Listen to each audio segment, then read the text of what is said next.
Ok, bueno, ¿qué tal a Where you todos? at? I'm in Where you at? Mexico. I'm in Mexico. But in what city? It's Puebla, like Okay, okay, cool. 2 hours away from Mexico City. Yeah, yeah, yeah. Nice. Okay, sorry to interrupt you, but I just No, no, curious. no. That's fine. Thank you.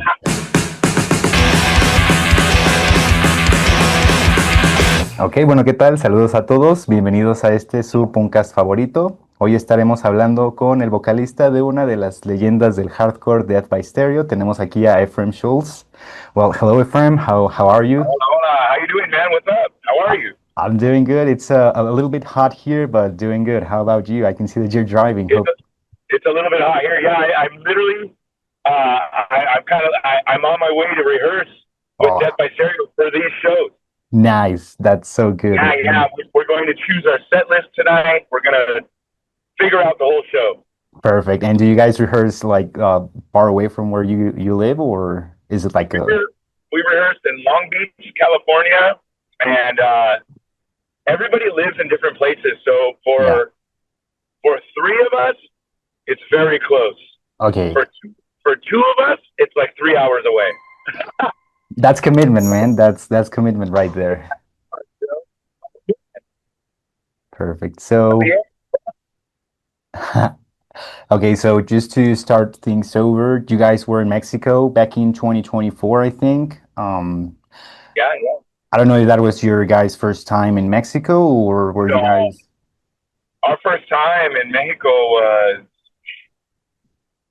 I don't even play. I mean, my first time in Mexico when I was a little kid, but with my family. But for the band, it must have been like 2003 or Yeah. something. Or we played in DF in a place called Bar Piranha that no longer exists. You Yeah, know, no. That's a long time ago. legendary bar though. Yeah. I've been back to the same bar, but it's a different name. You know. Yeah, things have changed a lot. And I mean, yeah, just a lot of things, a lot of venues have closed. Yeah. Puro The, Alicia, no, not there no more. it has changed locations. Yeah, yeah. It was a different place that remained in the same location for a long time. The government closed it and they got a bigger place now. And I haven't gone there, but it seems cool. But you guys are coming back to Mexico City, well, DF, how you called it, and Guadalajara. How do you guys feel about it? What are you guys looking forward the most about these shows? You know, I'm really excited to see a lot of old friends. Like in DF, you know, I went back to Bar Piranha because my friend in DF is a DJ, and I went to see him DJ in this bar. And when I walked in, I go, "This is the same bar I played in." I didn't know, you know, Yeah. because they painted it and all that. But I'm seeing friends I've known for 25 years in Mexico, and then I have a really good friend in Guadalajara. I'm excited to see. This is crazy. My friend Jerry, uh, we played in Guadalajara maybe like 2003, 2002 or something. And then a few years later, my roommate at home tells me, "Hey, I got a job with this guy who has a Death by Stereo tattoo from Guadalajara." And it was a Damn, coincidence that he moved here and got a job with my friend, and he was in the crowd that night. man. So we became friends because of that, and we're still friends all these years later, and we still talk all the time. And so I get to visit him and see his family and his baby. So for me, a lot of it's about friends and family, you know, and seeing the fans of Death by Stereo to us feels like reuniting with our family, you know, and you know to see so many old faces and to see new faces. We're, I think for us, it's all about that, you know, because everybody that comes to our show, it's like a big family. So it's kind of like a family reunion, you know? Yeah, that's so cool. I mean, and you guys have traveled all over the world. I mean, you are known for a particularly busy and strict touring schedule, if I may say so. But I noticed that you guys had a West Coast run early this year. Yeah. Just back in April, you guys were in Canada, and you have this the next weekend you come to Mexico, and I noticed that right after that in July you will be supporting the Bouncing Souls on the first leg of their US tour. So that's pretty It's crazy. crazy. Plus, all of our members are in different bands. So in between those shows, we're playing shows with all our other bands. Yeah, nah, you guys are busy, I can tell. Yeah, our And drummer is also the drummer of a punk band called The Adolescents. Yeah, And, right. and then our guitar player Dan is also the guitar player of a band called Zebrahead, who just Yeah, played at JFA. yeah, and they played in, I think, like a pre-show for a festival, Dia Libre, I think. Yeah. I play in another band called Manic Hispanic. I have a new band called Mutiny. So we're Nice. all busy. And then over the years, I've been to Mexico a bunch when I was the singer of the Voodoo Glow Skulls. Yeah, that was You for know, like 4 years, right? I did it for 7 years, Oh, nice. but 3 years was during the pandemic, so it doesn't feel like real time. Yeah. So it Yeah, was like mostly recording and things like that. yeah, exactly. But Nice. I mean, 4 years of pretty much straight of touring with them. It was crazy. Yeah, I can imagine. And It, what do you think is, I'm sorry to interrupt you. no, you're all good. What do you think about the people in Mexico City that makes him stand out from other like maybe fans over the world? Because Oh, people tend to say that Mexico has the greatest fans of all the world. it's incredible. Like, I don't know how to describe it.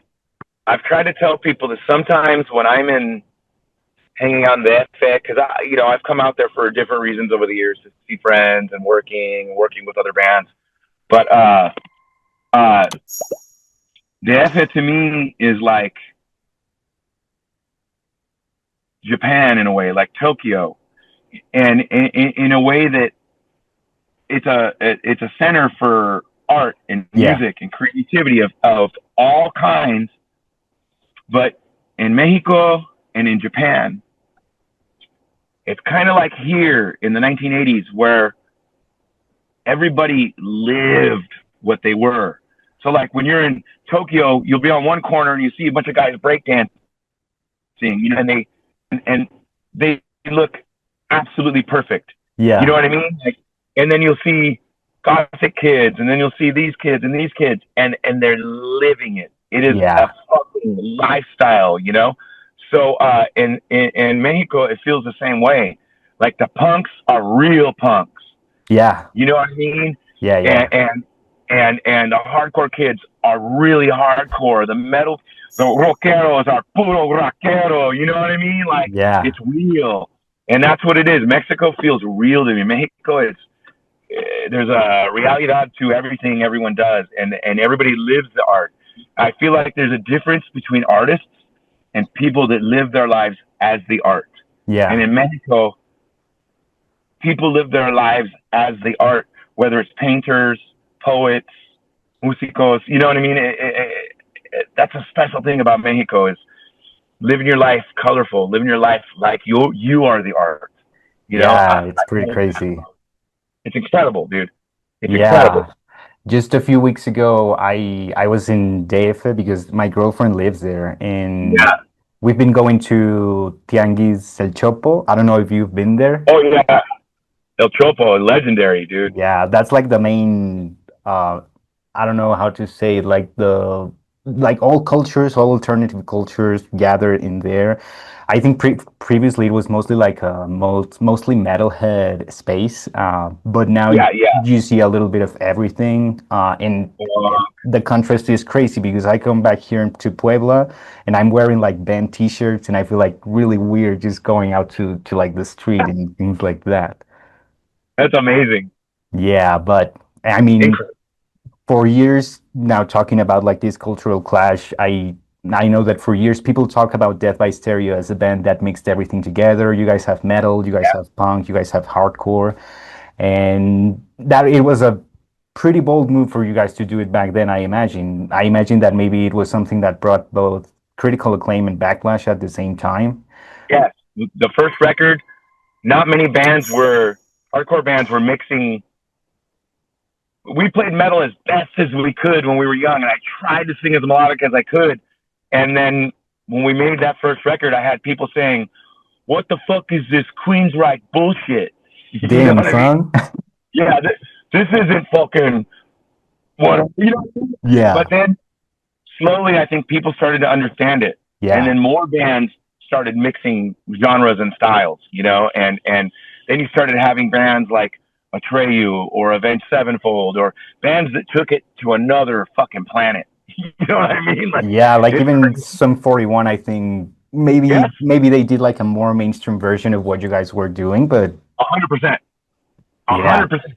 And the guys in some 41 are fucking really good. Like they're metal players, man. And yeah, but they're metal guys that know how to write the best songs on earth. You know yeah. what I mean? Catchy So, choruses and good riffs, but that is something that you guys have too. I was just listening to you guys' discography a little while ago, and I got hooked in on that debut album. If Looks Could Kill, it's fucking amazing, man.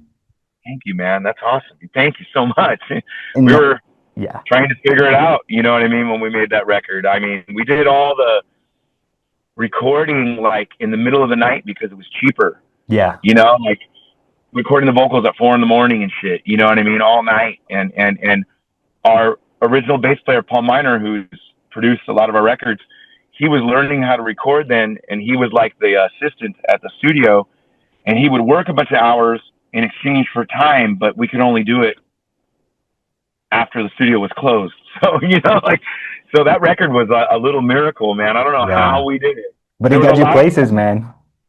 it's crazy. There's a lot of parts on that record I remember where I only got one try. We're out of time, you know. Like so, I don't know how, but it lives. It lives. Yeah, Still and going. that's the album that pretty much got you signed to Epitaph, right? Yes, exactly. So I can't believe it. I just saw the owner of Indecision Records, Dave Mandel, like an hour ago, Nice. and yeah, and I always tell him like, bro, you changed my life, you know, forever. You changed Yeah, my life. Like it's incredible. that's so amazing. And you guys did like three albums with Epitaph, right? Oh And yeah, then I noticed that you released then another album with Indecision. I don't know if it was the next or the one after that. we did one on Indecision, then we did three on Epitaph. Then right after Epitaph, we did a record called Death Is My Only Friend that was on the singer Serge Tankian's label from Yeah, yeah, System of yeah. a Down. And then after that, and that record was out of print because the label went under. So that record was gone for 15 years, 20 years. It's finally streaming, you know. Yeah. But after that, we did the Black Sheep record. In Europe, it was on a label called Concrete Jungle. No. And in the United States, it was on a label called Viking Funeral that was owned by Fletcher from Pennywise. Oh, that's And nice. yeah, and then, but in those years, all the labels were closing. So then Viking Funeral closed, you know what I mean? And then we were on our own again. And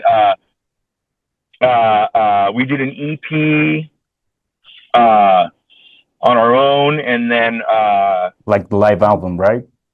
yeah, we did a live album as well. We did, and then we did a record during the pandemic on Indecision Records again. Yeah, So that's it was one. really cool. But Nice. the next record, I don't know where it's going to be, but we're working on it. We have about half the record written, Cool. and we're gonna make a full length fucking Death by Stereo album. Yeah, it's about time, man. Let's go. And I know that one word keeps coming up whenever, and you just said it like in the early minutes of this interview, but there's a word that keeps coming up whenever people talk about Death by Stereo, and that's family. Oh Um, yeah, Looking at how the music industry works today, do you think a band can actually survive for over 20 years like you guys have? Well, almost 20 years, right? If the people in it aren't real friends first. I know you guys have had a few lineup changes over the years, and I imagine adding people to the formula also needs yeah, a strong sense of friendship and trust. absolutely. I think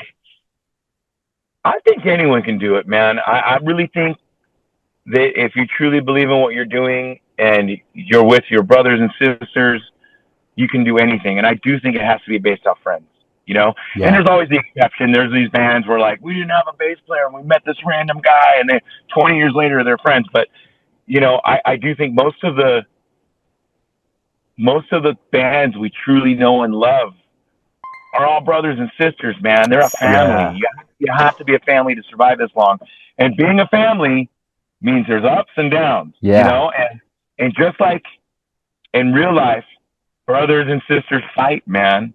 and they fight for years, you know. So Yeah, anything, we've gone through so many different parts of this journey, you know, over the years, but it's been incredible, and everybody's still friends, you know, and life takes you on different paths. People definitely. go, people come, you know, but you know, me, Mike, Dan, and JP, and Paul Miner comes in and out to play bass when he can. When he can't, our friend Elon does it. But the four of us have been this lineup now for 16 years or something. Nice. So it's cool, man. It's not going anywhere, you know. And every once in Yeah. a while, if we see one of the guys somewhere on the road, they'll jump up and play a song, you know, and it's really cool. And sometimes one of us can't do a tour, so one of the old guys will jump in and do it. Yeah. So it's kind of cool. Mike's been with Adolescence, and our old drummer Todd from the Epitaph years would come in and out and play just to help Yeah. us. So it's still a family, you know. And are there any collabs with these previous members for the new record, or is it all you guys, like the most established The lineup? most current lineup, it's the four of us with Paul Miner Okay, working. nice. So technically it's like three of us from the Epitaph era, you know. Yeah, yeah. And we have talked to some of the old guys about collaborating. So I'm hoping that when people have time, we can start sending some songs back and forth. Hopefully. What a lot of people don't know about the history of this band,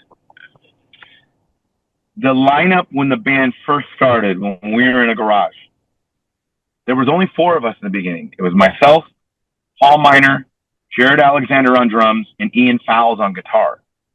Jim Miner came later. Okay. Paul just showed up to practice with him and just goes, he's in the band. Nice. My brother's in the band. But our first guitar player, Ian, a lot of people don't know, wrote half of the first album. Okay. And then he had to quit the band for school and all these things. Yeah. Ian now is the guitar player of the Aquabats. Oh, no way. That's Eagle so Bone cool. Falconhawk. Yeah, Yeah. and Yeah.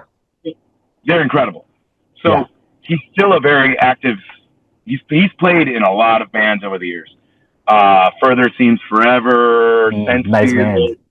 He played guitar on the Gerard Way solo album. Okay. He's really accomplished more than us. Fuck. But I talked to him recently. I said, hey, what if the band wrote a couple songs with you? I feel like it would transport us back to that first album. Yeah. You know, so we've talked about the idea and everybody likes the idea. So I'm hoping that maybe we can start exchanging some riffs. Maybe we can get a song on the new album Hopefully. with that original feel. Yeah. That would be so cool. All the past members of Death by Stereo are all doing way better than the current members. I mean, sticking to music is a difficult path, you know? Yeah. You know, our original drummer, Jared, is the drummer of My Chemical Romance. Oh, no way. Like the most recent one, yeah? Yeah, he did really good. And they just came to Mexico, and talking about the Aquabats, they're actually coming in September for Warp Tour. Like they're doing Warp Tour in Mexico, and the Aquabats are part of the lineup. You should interview Ian. I can get you in touch with him. That would be so cool, man. I'll send you his email address, dude. He would probably love to talk to you. Thank you very much, man.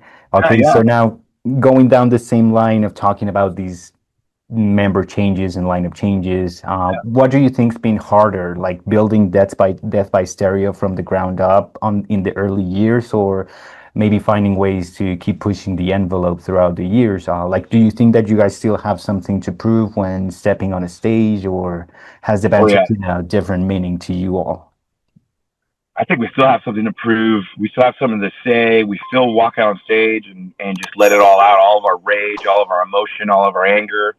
I think in the beginning, it was just natural, and we were young, and we were just figuring it out. And, you know what I mean? Yeah. Just jamming. Like, we didn't have a plan. We didn't know what we were going to sound like. We just liked so much different music that we wanted to include all those influences. So we would sit around writing a song being like, I wish this part sounded like Sick of It All, heavy, or I wish this part was more like hot water music, melodic. Yeah. We would, we would talk about our favorite bands and just try and write riffs like them, but then they came out different on accident. You know what I mean? Yeah. And so now I think it is more challenging because in some ways, because how do you reinvent the wheel? So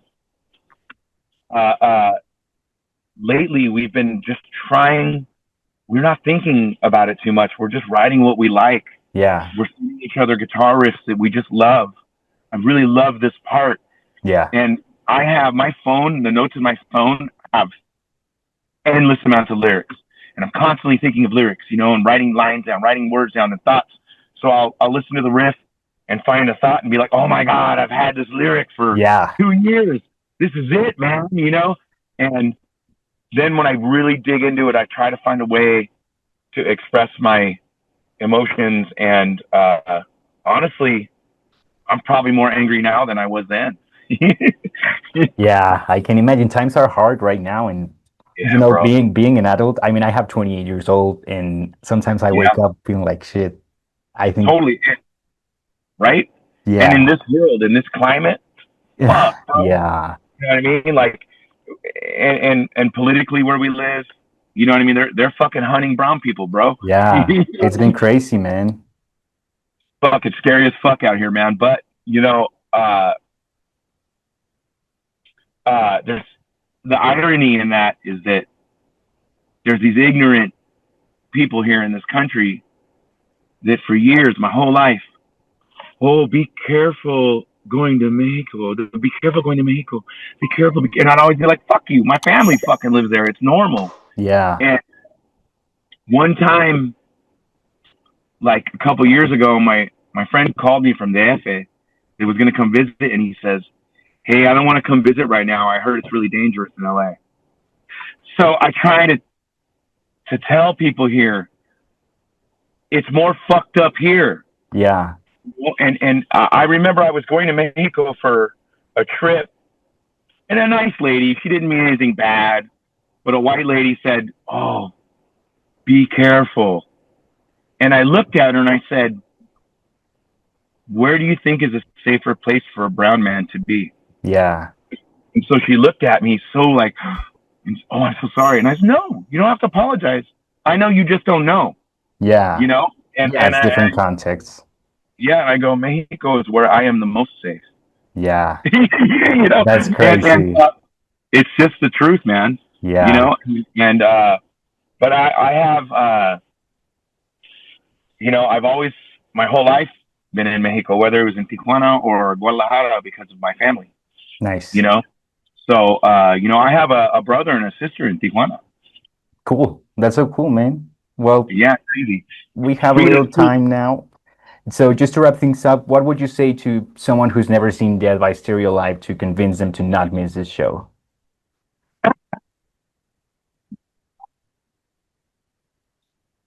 Man, you know what? If you just want to have a genuinely good time and you want to get all your frustrations in your life out at one time and just fucking throw them on the dance floor and leave them there. Hell yeah. Please come to our show because that's what I'm going to do. Yeah. I'm going to take my frustration, all my angst, and I'm going to leave it on the stage, and I'm going to get so much joy and be able to share that joy with all of you.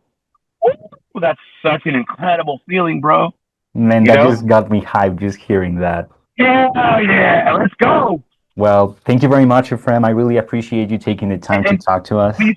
Please send me a DM on Instagram so I can send you the information for Ian from the Aquabats. Sure, I will do it right now. Thank you, my bro. Thank you very much. Take care, man. Hope you have a great rehearsal and have a nice day. I'll see you soon, bro. Bye. Nos vemos.